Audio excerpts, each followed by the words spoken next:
Assalamualaikum warahmatullahi wabarakatuh. Dalam kesempatan ini, Ibu akan membahas tentang menganalisis kelangkaan. Perekonomian merupakan salah satu hal yang tidak dapat dihindari. Masalah perekonomian, baik masalah ekonomi mikro maupun ekonomi makro, bersumber pada dua hal, yakni kebutuhan manusia serta jumlah barang dan jasa untuk memenuhi kebutuhan tersebut. Kebutuhan manusia serta jumlah barang dan jasa yang tersedia untuk memenuhi kebutuhan tersebut seringkali berada pada kondisi yang timpang. Artinya, kebutuhan manusia yang tidak terbatas seringkali berhadapan dengan jumlah barang dan jasa dan jumlahnya terbatas. Kondisi yang tidak seimbang tersebut lazim dikenal dengan nama kelangkaan. Saat ini, kelangkaan semakin sulit dihindari seiring dengan perkembangan zaman. Tentunya ada hal-hal lain yang turut memenuhi tingginya kelangkaan saat ini. Untuk mengatasi masalah kelangkaan, kita harus mengetahui lebih dulu berbagai faktor penyebab kelangkaan.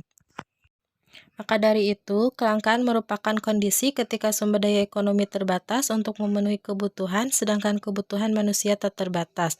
Ada dua hal yang perlu diperhatikan dengan adanya kelangkaan, yaitu sumber daya ekonomi yang bersifat terbatas dan pemenuhan kebutuhan memerlukan sumber daya ekonomi yang tidak terbatas. Penyebab terjadinya kelangkaan. Pertama, ada keterbatasan benda pemenuhan kebutuhan di alam. Keterbatasan benda pemenuhan kebutuhan sangat penting bagi kelangsungan hidup manusia. Hal ini dikarenakan sebagian besar sumber daya alam digunakan untuk memenuhi kebutuhan manusia, namun tidak semua sumber daya alam dapat diperbaharui sehingga jumlahnya pun terbatas. Contohnya minyak bumi dan mineral tambang yang memerlukan jutaan tahun untuk terbentuknya kembali. Ada kerusakan sumber daya alam akibat ulah manusia. Sebagai pengguna sumber daya alam, manusia harus bertanggung jawab menjaga kelestarian sumber daya alam. Tidak dapat dipungkiri bahwa banyak sumber daya alam yang rusak karena ulah manusia. Sebagai contoh, banyaknya hutan yang gundul atau rusak akibat pembalakan liar ataupun pembukaan lahan untuk peladangan dan perkebunan. Hal ini berdampak besar terhadap keanekaragaman hayati yang ada dalam hutan sebab akan terjadi pengurangan kuantitas. Bencana banjir dan pemanasan global juga menjadi suatu fenomena yang tidak dapat terelakkan. Hal yang sama juga terjadi di perairan dan laut. Cara penangkapan ikan yang tidak benar, seperti penangkapan ikan dengan pukat harimau, dapat merusak sumber daya alam. Penangkapan seperti itu dapat mengakibatkan terganggunya ekosistem laut. Selanjutnya, keterbatasan kemampuan manusia mengolah sumber daya ekonomi yang ada.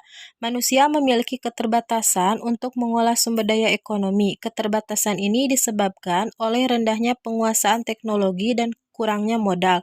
Akibatnya terjadi ketidakefektifan dan ketidakefisienan dalam pemanfaatan sumber daya ekonomi. Peningkatan kebutuhan yang lebih cepat dibandingkan dengan penyediaan sarana pemenuhan kebutuhan. Seiring berjalannya waktu, tingkat peradaban dan jumlah manusia semakin meningkat. Kondisi ini menyebabkan jenis dan jumlah kebutuhan juga semakin berkembang dan beragam. Di sisi lain, produksi atau penambahan alat pemenuhan kebutuhan belum dapat memenuhi kebutuhan yang ada sehingga terjadi kelangkaan. Manusia, jenis-jenis kebutuhan. Pertama, kebutuhan berdasarkan tingkat intensitasnya dibagi menjadi 3. Ada kebutuhan primer, kebutuhan sekunder, dan kebutuhan tersier. Ada kebutuhan primer. Kebutuhan primer itu merupakan kebutuhan manusia yang dapat dipenuhi untuk melangsungkan hidupnya. Agar dapat hidup layak, manusia harus makan, berpakaian, dan mempunyai tempat tinggal.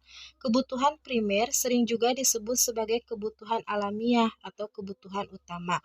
Contohnya, kebutuhan primer adalah makanan, minuman, pakaian, dan perumahan. Yang kedua, ada kebutuhan sekunder. Kebutuhan sekunder atau kebutuhan pelengkap ialah kebutuhan yang dipenuhi setelah kebutuhan primer.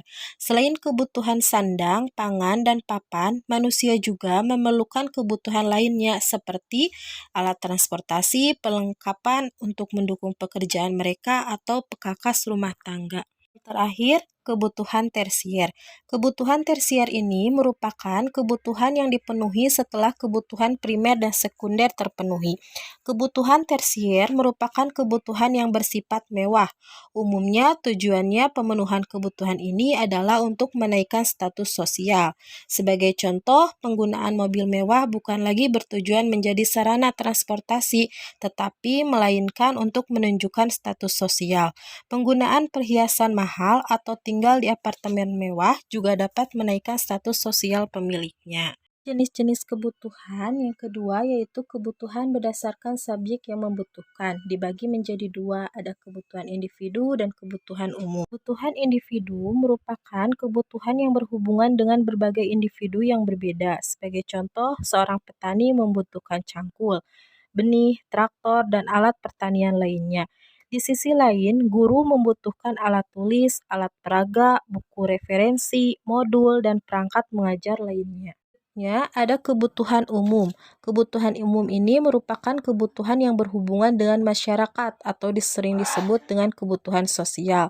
Contohnya, sarana dan fasilitas umum seperti adanya jalan raya, jembatan penyeberangan, taman kota, jaringan listrik, dan fasilitas lainnya. Sarana dan fasilitas tersebut digunakan oleh masyarakat umum dalam melakukan kegiatannya. Selanjutnya, dalam jenis-jenis kebutuhan, nomor 3 ada kebutuhan berdasarkan waktu. Kebutuhan berdasarkan waktu ini dibedakan menjadi dua, yaitu kebutuhan sekarang atau kebutuhan saat ini, dan kebutuhan masa mendatang atau kebutuhan masa depan. Sekarang atau kebutuhan saat ini merupakan kebutuhan yang tidak dapat ditunda pemenuhannya dan harus dilakukan saat ini. Contohnya, orang yang lapar harus segera makan dan orang yang sakit harus segera berobat atau dirawat di rumah sakit. Ada kebutuhan masa mendatang atau kebutuhan masa depan. Jadi kebutuhan ini merupakan kebutuhan yang dirancang atau direncanakan untuk memenuhi kebutuhan pada masa depan. Contohnya seperti orang tua menabung atau mengikuti asuransi pendidikan untuk mempersiapkan biaya kuliah anaknya. Nomor 4, jenis kebutuhan menurut sifat pemenuhan kebutuhan. Jenis kebutuhan ini digolongkan berdasarkan sasaran pemenuhan kebutuhan yang digunakan. Dalam hal ini, jenis kebutuhan dibedakan menjadi kebutuhan jasmani dan kebutuhan rohani. Kebutuhan jasmani atau kebutuhan fisik merupakan kebutuhan yang berhubungan dengan tubuh manusia, sebagai contoh pakaian, minuman, makanan, dan obat-obatan. Ada kebutuhan rohani. Kebutuhan rohani ini merupakan kebutuhan yang berhubungan dengan kejiwaan seseorang. Sebagai contoh, agar dapat bekerja lebih baik, pegawai perlu mendapatkan nasihat, motivasi, dan latihan yang berhubungan dengan pengembangan kepribadian ataupun keahlian kerjanya. Faktor-faktor yang mempengaruhi kebutuhan. Jika dicermati lebih dalam, terdapat beberapa perbedaan antara kebutuhan orang yang satu dan yang lainnya. Demikian halnya dengan perbedaan kebutuhan antara satu kelompok dan kelompok lainnya. Sebagai contoh, kebutuhan seorang pelukis dan kebutuhan seorang arsitek tertentu berbeda. Pelukis membutuhkan kuas, kanvas, cat minyak, dan peralatan melukis lainnya. Arsitek pasti membutuhkan meja gambar, pena, penggaris, komputer, dan peralatan teknis lainnya. Terdapat beberapa hal yang menyebabkan perbedaan kebutuhan tiap individu. Perbedaan ini dapat dipengaruhi oleh kondisi lingkungan, agama, adat istiadat, dan peradaban. Pertama, lingkungan. Lingkungan merupakan faktor penyebab pertama yang mempengaruhi perbedaan kebutuhan manusia. Manusia hidup pada lingkungan berbeda akan memiliki kebutuhan yang berbeda pula. Sebagai contoh, orang yang tinggal di daerah beriklim dingin cenderung menggunakan pakaian tebal dan makan makanan yang berkalori tinggi agar badan mereka tetap hangat. Sebaliknya, jika orang yang tinggal di daerah beriklim panas, cenderung berpakaian tipis dan menghindari makanan yang berkalori tinggi. Faktor selanjutnya agama. Agama merupakan salah satu faktor pembeda kebutuhan individu. Sebagai contoh, orang yang beragama Islam membutuhkan Al-Quran, sajadah, dan tasbih untuk beribadah. Di lain pihak, penganut agama Hindu menggunakan bunga, dupa, dan perlengkapan lainnya untuk melaksanakan ritual keagamaan. Faktor lain yang mempengaruhi kebutuhan ada adat istiadat. Adat istiadat berlaku di suatu daerah juga turut mempengaruhi kebutuhan dan pola kehidupan seseorang. Sebagai contoh, masyarakat Melayu Riau memiliki tradisi untuk menggunakan berbagai jenis pakaian adat berdasarkan waktu. Sementara itu, masyarakat Tapanuli mempunyai tradisi menggunakan ulos dalam acara-acara adat. Faktor yang mempengaruhi kebutuhan ada kemajuan peradaban. Kemajuan peradaban yang berbeda di tiap wilayah juga menyebabkan perbedaan kebutuhan. Sebagai contoh, pada masa lalu, masyarakat cenderung berpakaian sederhana dan mengkonsumsi umbi-umbian ataupun ketela sebagai makanan pengganti nasi.